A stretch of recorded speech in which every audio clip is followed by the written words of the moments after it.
Everyone, welcome to my online classroom. और आज हम क्लास इसका हिस्ट्री का chapter 2 on the trail of the earliest people के बारे में पढ़ेंगे।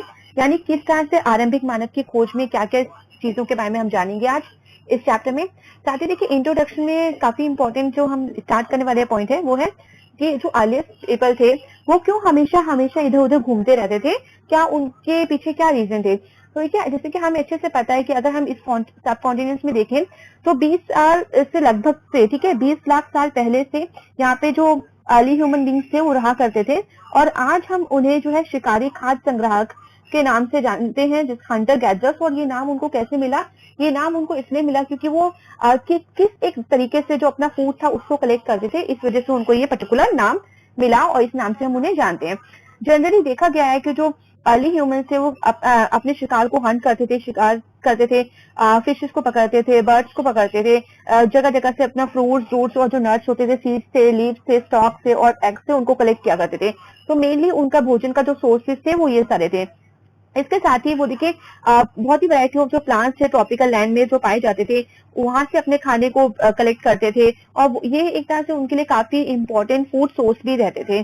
बट इसके साथ ही हमने ये भी देखा कि कुछ जो एनिमल्स होते हैं वो काफी फास्टर थे, काफी ताकतवर थे in comparison of the human beings. तो इनको पकड़ने के लिए अगर आपको इन तरह के एनिमल्स को पकड़ना है तो उस टाइम भी जो एनिमल्स का शिकार करते थे, फिशेस को पकड़ते, बर्ड्स को पकड़ते थे, तो इसके लिए वो उस टाइम के जो ह्यूमंस थे, जो पीपल थे, वो काफी अलर्ट थे, काफी क्विक उनको रहना पड़ता था। उनको एकदम प्रेजेंस ऑफ माइंड बहुत जरूरी था कि किस तरह से अगर वो प्रेजेंस ऑफ माइंड नहीं रहेगा, फोकस नहीं रहेगा, तो शायद वो शिकार नहीं कर पाते। इसके साथ ही उन्होंने काफी सारे जो प्लांट्स प्रोड्यूस करते हैं, जो चीजें उनको कलेक्ट करते थे और उनको ये भी समझना होता था कि जो भी वो चीजें कलेक्ट करें, जो भी जिन पेड़ों से वो कलेक्ट करें, ऐसा तो नहीं है कि वो जो पेड़ हैं वो जहरीले हैं। और इसकी भी उन्हें पहचान करना पड़ता था कि क्या पता कोई फ्रूट जो है वो ऐसा हो कि जहरीला हो। और हर एक पर्टिकुलर सीजन में उनको भी पता करना पड़ता था कि कौन सा फ्रूट जो है वो किस सीजन में पकने वाला है। तो इस तरह से वो इन सारी नॉलेज के साथ ही वो अपना भरण पोषण करते थे, शिकार करते थे और फूड को कलेक्ट करते थे, जिस वजह से उन्हें हंटर गैदरर्स भी बोला गया। इसके बाद आता है हमारी हेडिंग, जो नेक्स्ट हेडिंग आ रही है वो ये है कि ऐसे क्या 4 रीजन थे जिसकी वजह से हंटर गैदरर्स जो है वो एक जगह से दूसरी जगह मूव करते थे, प्लेस टू प्लेस मूव करते थे। तो देखिए पहला रीजन ये है कि अगर वो एक ही जगह पे जब काफी लंबे समय से रहते थे तो उनके पास जो भी खाने का सामान, जो भी प्लांट और एनिमल सोर्स होता था उस जगह का, वो सब खा लेते थे और इस वजह से वो जगह पे इन सब चीजों की कमी पड़ जाती थी। तो इस वजह से जब कमी पड़ जाती थी तो बिल्कुल उनको दूसरी जगह जाना पड़ता था खाने की तलाश में। सेकेंड रीजन ये है कि एनिमल्स, आपने देखा होगा जानवर जो होते हैं वो एक जगह नहीं रहते, वो प्लेस टू प्लेस मूव करते हैं।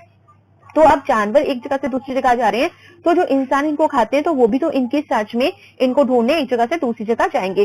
तो एनिमल्स वो एक जगह से दूसरी जगह अपने खाने को ढूंढने जाते हैं और इसके पीछे जो शिकारी हैं, जो आप कह सकते हो अर्ली जो मैन थे, वो इनके शिकार के लिए एक जगह से दूसरी जगह जाते थे। थर्ड रीजन है कि जो प्लांट्स और ट्रीज होते हैं, जो फ्रूट उनमें आते हैं वो सीजन में आते हैं, डिफरेंट डिफरेंट सीजन में। तो इसके हिसाब से जो पीपल थे वो भी मूव करते थे सीजन से season in search of this kind of plants, कि उन्हें यहाँ पे इस तरह के प्लांट्स मिल जाएंगे जहाँ पे वो फ्रूट्स लगते हैं। तो वो सीजन के अकॉर्डिंग ही मूव करते थे। एक सीजन में गए, फ्रूट्स जब आ गए और उनको खाए और उसके बाद फिर वो दूसरी जगह मूव करते थे और इंतजार करते थे कब वो सीजन आएगा, तब उस प्लांट में जब फिर वो फल आएंगे तो फिर वो वापस आ जाते थे। अगर फोर्थ रीजन देखें, फोर्थ रीजन ये है कि पीपल, आपने देखा होगा प्लांट्स जो एनिमल्स है, इन सबको नीड होता है पानी की, ठीक है, वाटर की नीड होती है अपने सर्वाइवल के लिए। तो जहां पे इन्हें पानी मिल जाए, ठीक है, जहाँ पे झरने मिल जाए, जहाँ लेक्स मिल जाए, जहाँ पानी के सोर्सेज मिल जाए, रिवर मिल जाए, वहां पे ही रहना पसंद करते थे। पर हमें ये भी पता है कि जो रिवर्स होती है, लेक्स होते हैं, वो कई जगह पेरेनियल भी होते हैं, मतलब थ्रू आउट द ईयर बहते हैं, और कई जगह ऐसी भी होती है जहाँ पे वो ऐसे बारिश के मौसम में तो नदियां बहुत पानी रहता है, झीलों में बहुत पानी रहता है, बट सीजन पर्टिकुलर सीजन के बीतने के बाद वहां पे पानी सूख जाता है। तो इस वजह से कि पानी की तलाश में भी काफी ज्यादा इन लोगों को एक जगह से दूसरी जगह मूव करना पड़ता था। बट ये भी याद रखिएगा कि जो भी वो ट्रैवल करते थे वो फुट पे करते थे, मतलब वो पैदल ही ट्रैवल करते थे। उस टाइम किसी तरह का ट्रांसपोर्टेशन या व्हीकल उपलब्ध नहीं था, तो इस तरह की सुविधाएं उस टाइम नहीं थी। अब देखिए अब नेक्स्ट हेडिंग आ रही है कि इन लोगों के बारे में हमें किस तरह से पता चलता है, हमें क्या सोर्सेज है हमारे पास। तो हमें अच्छे से पता है हिस्ट्री में जो भी चीजें हम पढ़ते हैं वो वास्तव में जो भी प्रूफ हमें मिलते हैं, जो भी विटनेस हमें मिलते हैं, उनके थ्रू हम पढ़ते हैं।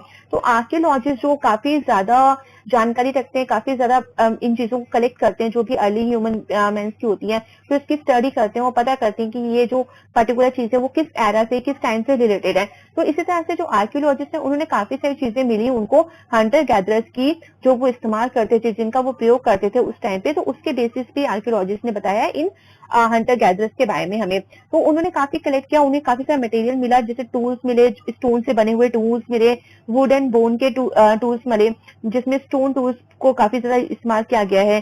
तो इन चीजों का वो प्रयोग करते थे जो आर्कियोलॉजिस्ट को मिला। अच्छा, अब देखिए स्टोन टूल्स जो है वो किस काम पे यूज होते थे, तो वो होते थे कट मीट, जो मीट होता था उसको कट करने में, जो बोन होती थी उसको कट करने में, साथ ही देखिए जो ट्रीज की बाक होती है उसको निकालने में, जो एनिमल्स की जो स्किन होती है उसको निकालने में इन स्टोन टूल्स का यूज होता था, चॉप रूट्स को काटने में। साथ ही देखिए कई बार ऐसे भी देखा गया कि जो बोन और कुछ में हैंडल्स भी लगाए जाते थे बोन और वुड के, ताकि इनको पकड़ने में आसानी रहे, और साथ ही जब वो शिकार करते थे तो भाले और तीरों के रूप में भी इसका इस्तेमाल किया जाता था।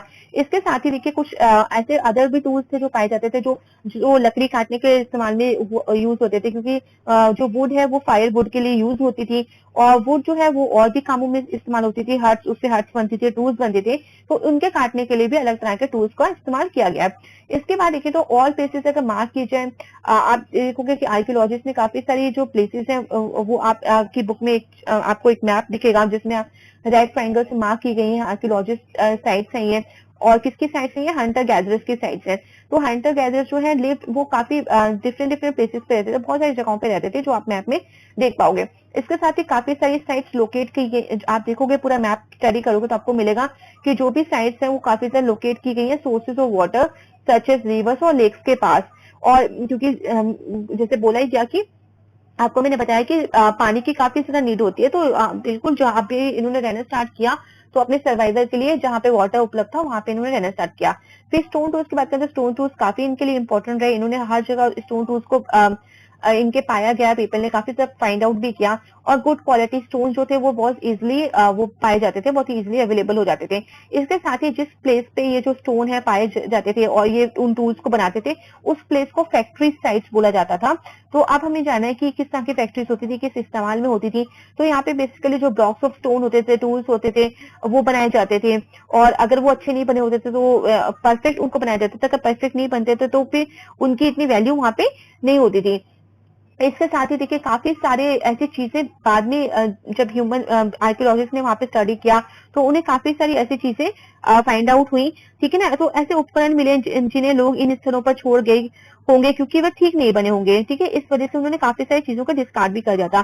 साथ ही औजार जो बनाने के बाद जो पत्थरों के टूटे फूटे टुकड़े भी इन स्थलों पर मिलते हैं। तो ये आर्कियोलॉजिस्ट को जब ये सब चीजें मिली तो उसी से पता चलता है कि कभी कभी जो लोग थे इन स्थलों पर कुछ ज्यादा समय तक भी यहाँ पे अपना समय व्यतीत करते थे। इस वजह से इस साइट्स को जहाँ पे वो रहते थे उनको हैबिटेशन कम फैक्ट्री साइट्स भी बोला जाता था, क्योंकि वहां पे वो रहते भी थे और साथ में जो टूल्स बनाने का काम भी करते थे, तो एक फैक्ट्री का भी काम करते थे कि वहीं पे रहते थे और वहां पे ये इस तरह के टूल्स भी बनाते थे। अच्छा, आप देखिए मेकिंग स्टोन टूल्स तो दो तरीके होते थे जिसकी वजह से वो स्टोन टूल्स को बनाते थे। तो पहला आपका जो आ रहा है वो है the first is called stone on stone, कि किस तरह से स्टोन की हेल्प से दूसरे स्टोन को एक नुकीला आकार, एक टूल का आकार दिया जाता था।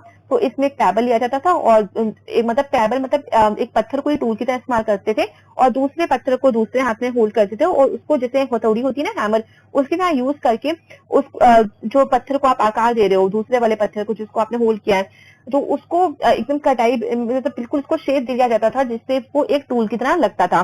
तो पत्थर की हेल्प से दूसरे पत्थर को आकार दिया जाता था।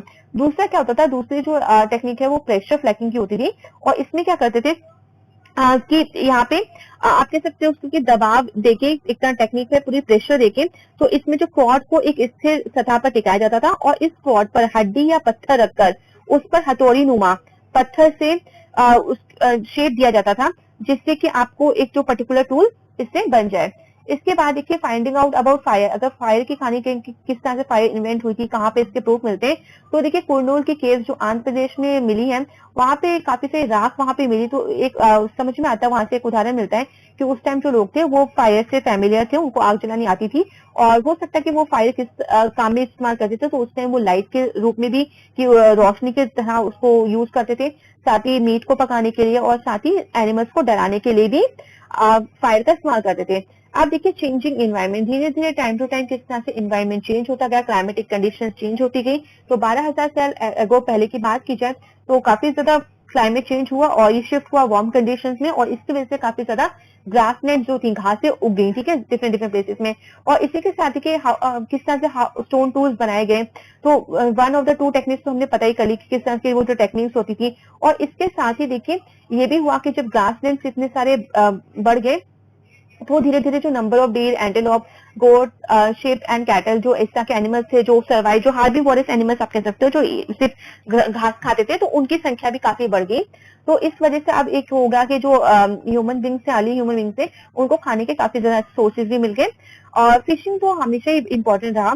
This was also a time when several grains bearing grasses, तो उसके साथ ही जब ग्रासेस उगी तो ग्रासेस में ऐसी भी थी कुछ ग्रासेस जो ग्रेन्स बियरिंग थी, जिसमें आपके जो मेन ग्रेन्स होते हैं जैसे गेहूं, चावल, है ना, तो जौ, जिसे बार्ले जिसे बोलते हैं, तो ये भी प्राकृतिक रूप से उगने लगे डिफरेंट डिफरेंट सब कॉन्टिनेंट में। तो इस तरह से ह्यूमंस ने, मैन, वीमेन और चिल्ड्रन ने वो ग्रेन्स को कलेक्ट किया, फूड के रूप में उसे फूड बनाया। और उस तरह से उन्होंने ये भी सीखा कि किस तरह से इन फसलों को, क्योंकि एक सीड आपको मिल जाता है तो फिर आप उसी सीड से दूसरा पौधा भी उगा सकते हो। तो उन्होंने पेड़ों को उगाना, इस तरह के ग्रेन्स को उगाना भी स्टार्ट कर दिया। और इस तरह से जो ग्रोइंग प्लांट, जो एग्रीकल्चर की एक्टिविटी थी, वो भी स्टार्ट हो गई। इसके बाद काफी सारी रॉक पेंटिंग्स, गुफाओं में जो पेंटिंग्स की गई हैं, उसके बारे में भी हमें कुछ जानकारी मिली है। उसके बारे में भी समझ में आता है कि अर्ली जो ह्यूमन बींग्स थे उन्होंने किस तरह की पेंटिंग्स को वहां पे बनाया। तो ऐसी ही कुछ पेंटिंग्स मिली है मध्य प्रदेश और सदर्न उत्तर प्रदेश की गुफाओं में। और इन गुफाओं में इन दीवारों पे, इन गुफाओं की दीवारों पे पेंटिंग्स की गई हैं। और ये पेंटिंग पे ये भी दिखता है कि किस तरह से उन्होंने वाइल्ड एनिमल्स को ड्रॉ किया परफेक्ट एक्यूरेसी और स्किल के साथ। तो और आप सोच सकते हो कि किसने किया होगा, तो वास्तव में ये अर्ली ह्यूमन बींग्स ने ही ये पेंटिंग बनाई थी। अब इसके बाद नेक्स्ट जो हमारा लेफ्ट हेडिंग आ रही है चैप्टर की, वो ये है हु डिड व्हाट, कि कौन सा काम कौन करता था उस टाइम। तो उस टाइम अगर देखा जाए, जैसे बहुत सारे काम थे अर्ली पीपल जो करते थे, हंट करते थे, हंटिंग करते थे, गैदर करते थे, प्लांट प्रोड्यूस, स्टोन टूल्स बनाते थे, पेंटिंग करते थे केव वॉल्स में। पर अब हमें ये सोचना होगा थोड़ा सा ये कि क्या जो वीमेन थी क्या वो शिकार करती थी, या फिर जो मैन थे वो वही सिर्फ स्टोन टूल्स बनाते थे, और जो वीमेन थी वो पेंटिंग का काम करती थी, और जो मैन थे वो फ्रूट्स और नट्स को कलेक्ट करते थे। तो ऐसा नहीं है कि कुछ काम वहां पे पर्टिकुलर बांट दिए गए थे, बल्कि दोनों ही मिलजुल के, चाहे मैन हो चाहे वुमेन, दोनों ही मिलकर सारा का सारा काम एक साथ टुगेदर किया करते थे। तो इस तरह से ऐसा कोई पर्टिकुलर पॉसिबल ऐसा कोई टास्क नहीं था कि कहा जाए सिर्फ कि वीमेन ही पेंटिंग करेंगी, मैन नहीं करेंगे। तो इस बारे में ऐसी कोई बात नहीं है। दोनों ने मिलके दोनों ने मिलके ही हर जो भी काम होता था वो करते थे वो। ठीक है, तो आई होप कि आपको चैप्टर क्लियर हो गया होगा। और मैं आपको इसी साथ बता दूं कि इस चैनल पे आपको सोशल स्टडी से रिलेटेड और भी कंटेंट मिल जाएगा from class 6 to 12। So please like, share and subscribe this channel for more updates.